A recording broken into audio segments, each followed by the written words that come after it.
Hello, welcome to an introduction to Unstuck Peer Consultations. Peer consultations are a quick, innovative exercise developed by Cambridge Leadership Associates, modified by the Kansas Leadership Center, and now offered as Unstuck Peer Consultations by the Ralph Winter Launch Lab of Frontier Ventures. My name is Lowell Bliss. I'm a member of the Launch Lab, and I'm also certified in teaching leadership by the Kansas Leadership Center, or KLC as we call it. KLC says that one principle of adaptive leadership is your purpose must be clear. So what is our purpose in this video? Well, if you are a new case presenter, well, here's a chance to learn what to expect, to see what a peer consultation sounds like, looks like, feels like. It'll better equip you to come up with your case presentation and enter into the process more confidently for the first time. If you're a new peer consultant, well, there's some training in your future, which will refer to many of these same slides. But here's the 10,000-foot view. Here's the quick overview before you head into your training. And if you've done peer consultations in the past, but it's been a few years, then hopefully this presentation, this slideshow can be a quick little refresher course. What about peer consultations themselves? What is the purpose of giving an hour and a half to this particular exercise? Well, peer consultation begins with a case presenter who is a leader working on a tough adaptive challenge, and he or she is feeling stuck and stymied. He or she is very confident, competent, expert in the field, I'm sure, and yet this adaptive challenge requires more than what he or she has right now. Well, luckily, there's a group of enthusiastic, passionate, trained peer consultants who in an hour and a half can come alongside this person and present just a handful of new, fresh interpretations, new understandings, new perspectives from different points of view of what's happening in this adaptive challenge.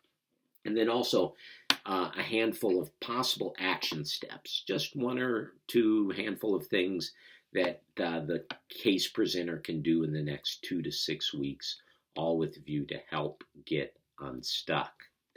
Now, it's important to understand that we're talking about adaptive challenges as compared to technical challenges.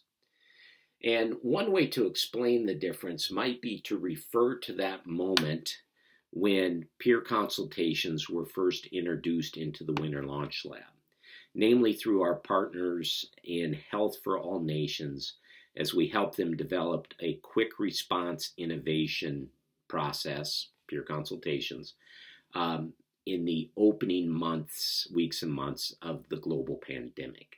So you need to think back to March, April, and May of 2020. The pandemic is beginning, and there's a lot of technical expertise around even the opening days of the pandemic.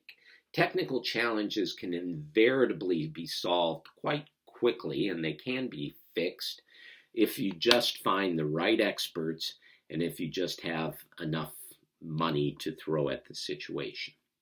And we did. We had technical expertise. We knew how to treat diseases.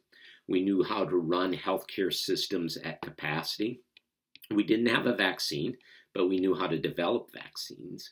We also knew how to implement certain public health measures. But there was so much about the pandemic that we didn't know. We had to learn more about the problem. For instance, is this virus carried airborne or is it carried on surfaces? We knew how to run healthcare systems at capacity. We didn't know how to run them above capacity. And so consequently, flattening the curve was an important priority. And of course, we had to deal with multiple stakeholders and public behavior and how you get people to like wear masks and social distance, and even to get a feel for what 2 meters difference is between people. And of course, all these graphs that you see here, and also the photo in the background, are all taken from the Times of India. And that photo is actually of that moment when New Delhi went into a lockdown, and all these migrant workers lost their jobs and suddenly had to make their way out of the city and back into their villages. It was a chaotic, complex, adaptive challenge. And so consequently, Health for All Nations in the Winter Launch Lab were approached by global health leaders that said, "I'm stuck. Can you help me get unstuck? I'm just looking for a handful of new interpretations, a handful of next action steps, and that's all." So it's an adaptive challenge that we're dealing with. Another way to understand peer consultations is that we are helping a leader or a case presenter run their adaptive challenge one time through quite quickly the observation, interpretation, and intervention circle, or what the Kansas Leadership Center calls the OII circle. So you'll see it there in the format and the process. We begin with observations, collecting the data, who, what, where, when, and why is happening in this challenge. We're looking for concrete detail on behaviors, patterns, relationships as well. All that is going to help us make good interpretations, helpful interpretations, where we try to make sense of this challenge.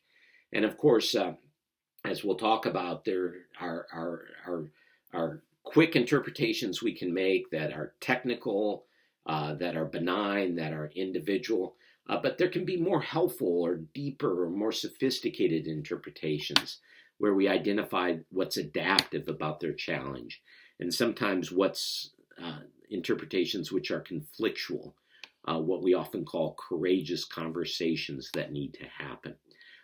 Or sometimes our problems can't be blamed on any one individual or can't be solved by firing someone and hiring someone better. Sometimes the problem is systemic, and so it's helpful to be able to offer that up as an interpretation. But the circle then moves, and it will move in our process as well, to the intervention side, where again, we're going to present just a handful of action steps. Not the big 5-year plan, not the big 50-page report, not the one solution, but instead a number of small little things that the case presenter, the leader, can consider, something he or she can do in the next 2 to 6 weeks, all with a view to collecting more data and running their problem again through this very natural OII circle way of making progress on our adaptive challenges. So that's the theory behind it. If you're being trained as a peer consultant, we'll head more in depth into the OII circle for sure. But all of us should be rest assured that it's baked into the recipe of what a peer consultation is. So this is what I call the recipe. I think I'm the only one who calls it the recipe, but it's this process. It's about 45 minutes in total. And we move through each section as presented in the new edition of the Kansas Leadership Handbook, which in my estimation is just a beautiful thing, newly revised. And so if you can get your hands on it, you'd be well served, not only for what it teaches you about peer consultations, but about the KLC adaptive leadership framework itself. But it's all there in the recipe, and so the rest of this video will be working through the recipe. Participants in a peer consultation. There'll be about 5 or 6 of us. One of you will be the case presenter. This is the adaptive leader who writes up her case presentation, presents it. The others of us will then chime in when our turn in the recipe comes up. There are some other designations. One person will be designated as the facilitator. This is to help us keep working through the recipe, that we don't violate it or get off track. We'll also ask this person to be our timekeeper to keep us according to the time frames. But another important person is the note taker, because there'll be a time when we ask the case presenter to just be there and listen. Listen to the interpretations, listen to the action steps, and it's important that he or she do so without distraction and without evaluation, and so consequently there'll be someone who will be jotting down notes that can help the case presenter later. So that's all the participants. Of course, we're now doing this on Zoom because of the pandemic. The case presenter actually begins before the consultation by writing up about a page and a half of text answers to these 4 questions. So the first question is, what is the background of the problem, opportunity, or challenge? So give us the who, what, where, when, and why. Give us the concrete detail. Give us all the relevant data that we need to help us best understand what's going on. And second question is, why is this important to you? Third, what actions have you taken so far? What actions do you intend to take in the future? And then also number 4, what is the question you would most like addressed about your challenge through your Unstuck experience? It begins with case presenter. And again, those are 4 questions, but we're only asking for a page and a half of text. And even this exercise develops some good leadership skills. The ability to succinctly summarize your own challenge, to put your finger on what's adaptive and what's important. But also look at question number 2. What's important to you? Where's the passion? Even where's the pain in this for you? And then, of course, the value of a leader learning how to humble him or herself and ask for help. That's just an invaluable thing. So a page and a half isn't a great deal of text, but it's helpful, and it comes in that written form. And I encourage, if you are a peer consultant, that you actually print this out. I like to print it out. I like to read it. I like to mark it up, underline, draw arrows, ask some questions, in the margins to help remind myself later when it comes to that time. A page and a half isn't a great deal of text, and neither should it require a great deal of reflection on your part. In other words, we don't want you to study this. We don't want you to dissect this page and a half. We want you to read it and maybe take no more than 10 minutes to work your way through it. Again, it's this quick unstuck thing. We're not looking for for the big report. So anyway, that's the first thing. But then we gather together. We're there in our Zoom meeting, and the first 5 minutes are given to the case presenter, him or herself. And they present the case presentation. Now, you've already written it up, but here's your chance to do that presentation verbally. And so in the recipe, you'll see there some prompt questions. What's the adaptive challenge? What would success look like for you? What roadblocks have you encountered? What are the real stakes and interests? That sort of thing. You might be tempted to reread out loud what you had written up, but don't do that. It's amazing what comes out when you verbally present something as compared to having written it up. We've already written it. We just want to hear kind of a second take on it. And so those are 5 minutes. In our example for this slideshow, and if we draw something from the pandemic again, you can imagine a case presenter doing a leadership challenge that goes like this. I'm an administrator at a clinic, and I've been new to this job for only 2 months. Our clinic's run out of masks. Our vendor supply chain is quarantined. Our contract locks us into a single vendor. There is a neighboring NGO. They've got masks, but they won't share because of an argument 3 years ago. Our administration has strict regulations about reusing masks. All of our funds actually have to go to buy ventilators. And maybe the case presenter becomes vulnerable, talks about being afraid of this or that. 5 minutes, present whatever they want. Then we move to the second part of the peer consultation, and this is 10 minutes devoted to data gathering questions.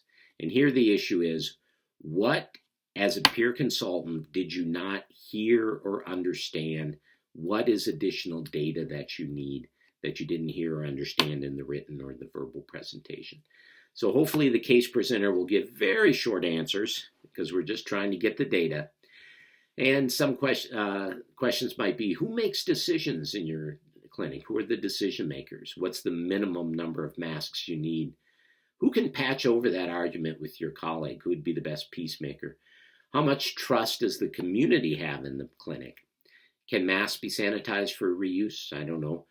What would happen if you breached the contract with your vendor? All of that are just questions you can ask. And again, the issue is additional data. One thing we want to avoid is what are called questions. These are like suggestions, jumping ahead to interpretations or action steps, but you do it in the form of a question. You're being sneaky. You say something like, have you ever thought that maybe this person was thinking, or have you ever tried this, or this, or did you ever read the book, or, and basically you're just jumping ahead. This is 10 minutes to get data, additional data. And of course, this will all be part of our training. So that was section number 2, 10 minutes. Now we head into the diagnostic brainstorming section, and this takes the most amount of time because it's the most important. New perspectives, new understanding, new ways of seeing things, new possibilities, new stakeholders, and their points of view brought into it. Now, if we were in a group face-to-face, this is the moment we would actually ask the case presenter to turn his or her back, to swivel their chair around so that we can't see their facial expressions and they can't see ours. And so we won't be responding to those visual cues when we're popcorning out our interpretations. In addition, the case presenter is encouraged to just listen. And so on a Zoom meeting, we'll just actually ask them to turn off their video camera and maybe even to turn their chair so that they're not looking at our videos feeds. But they're listening. And so consequently, we have a note taker during this time, jotting down notes to help jog the case presenter's memory later. And then we jump in. And so we jump in with interpretations, trying to make sense of the data, new understandings, new perspectives, that sort of thing. So consequently, in our case, you might hear someone say, well, one interpretation is that it sounds like it's a funding issue, not a supply issue. The staff may be worried about infecting their families at home. I don't think the vendor's contract doesn't seem as binding as he or she believes. That's my interpretation, one interpretation rather. Another interpretation is this man is deathly afraid of losing his first patient, and that seems to be paralyzing him. One interpretation is that ventilators are the top priority for this clinic. But that very same consultant might say, but actually, avoiding new infections is the top priority, not ventilators for treatment. That's a second interpretation. Leaders are determined to protect the clinic's reputation more than saving lives. That's a conflictual interpretation, but that might just be a helpful key. All of those are things you might hear during these 15 minutes. You're just popcorning them out.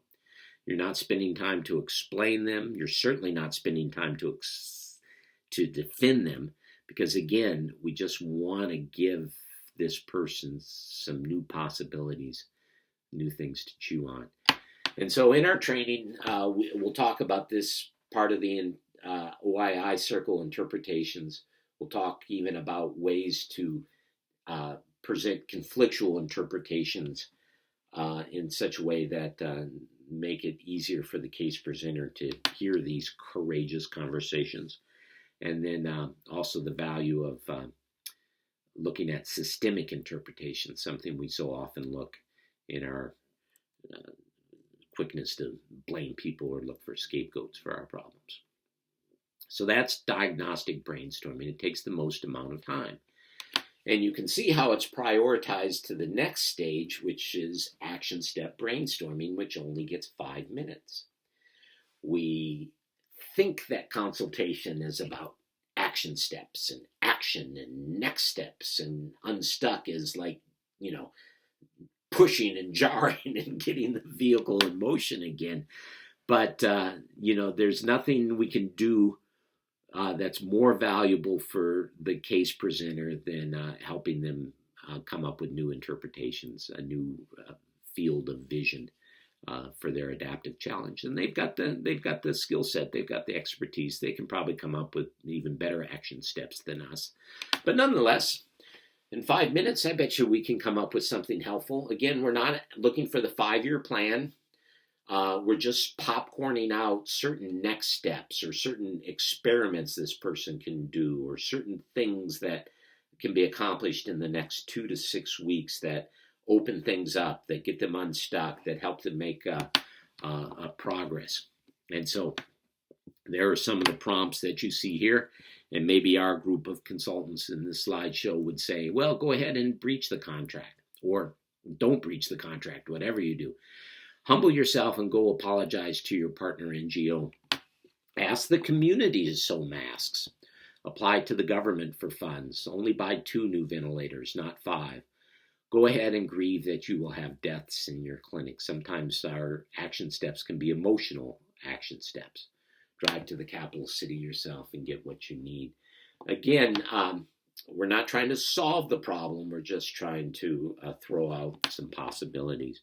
We're inviting the case presenter into the final part of the arc of the OII circle intervention, where the issue is doing smart experiments, and the purpose isn't to, again, 5-year plan or success or failure. It's like, what do I need to do next that will give me the next set of data that will help me make progress on my challenge.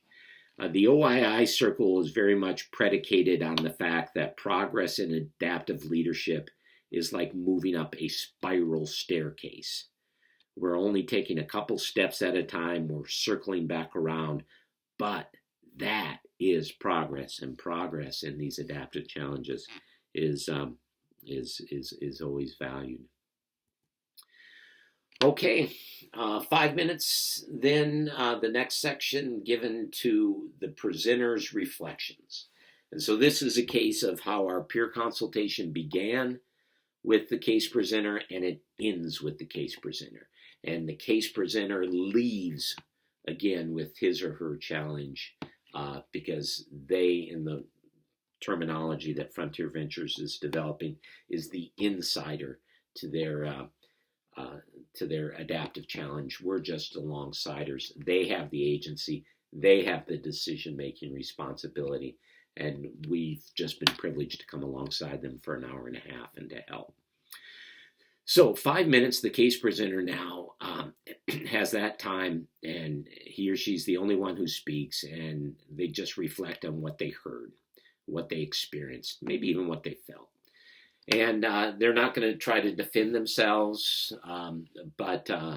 or explain, kind of what they did or they didn't do. The whole issue is what stood out for you.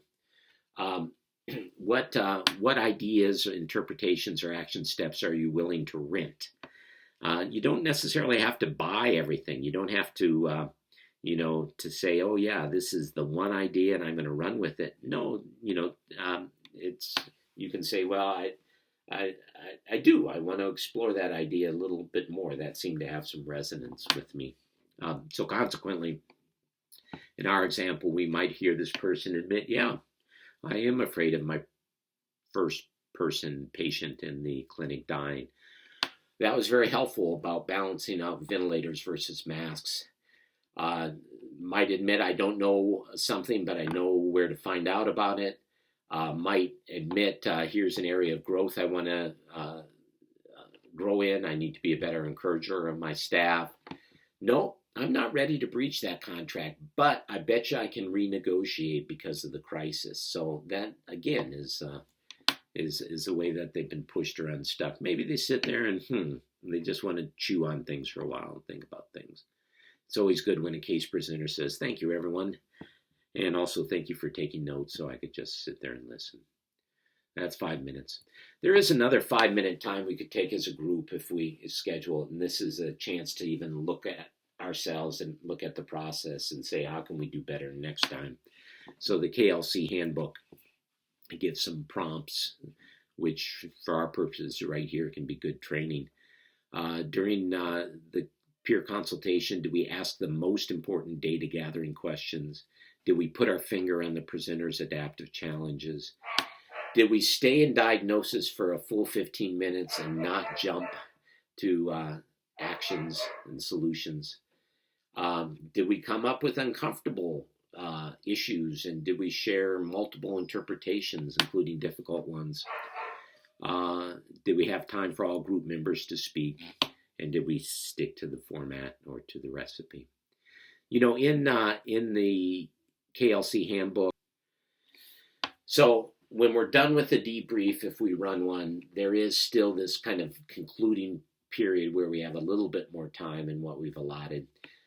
The note taker sends the notes to the case presenter, and so the case presenter now has those on hand.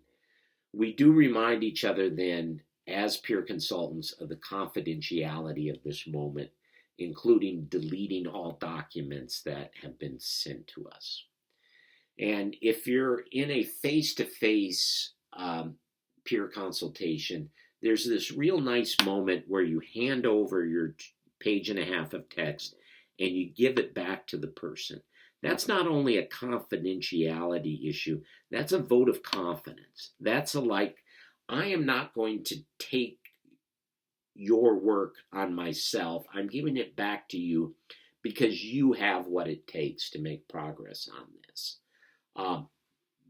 And so consequently, there's other things like we don't bring up the peer consultation after it is ended unless the case presenter asks us about it. In other words, we might come up with a good idea, 15 minutes after we're done, but we're done. And so consequently, the adaptive challenge, it began with them, it ends with them, it's left with them. We don't talk about it, and we don't talk about it with them unless they bring it up. Often in Unstuck presentations, there's a chance to pray for the case presenter. And then Winter Launch Lab does have other processes, other services. Unstuck is just the beginning. Jumpstart, if you want to take your adaptive challenge into a 4-day or a week-long consultation facilitated design process. The Launch Lab can help out with that. And then the big deal, transformation collaboratives. It can really be a multi-year process in terms of helping you reform and make progress on your adaptive challenge. All of that through the Launch Lab. Let's go through there, and that's it. Thank you for listening. Again, if you're a peer consultant, there's some training in your future. If you're a new case presenter, there's some more coaching that we're happy to do, and hopefully this video has put you at ease. And in all of what we do with peer consultations, we want to say thank you to the Kansas Leadership Center for their great generosity and in helping shape and offer this very, very helpful, quick, innovative tool for leaders who are working on them very important things, but they just feel stuck. So God bless. Thank you.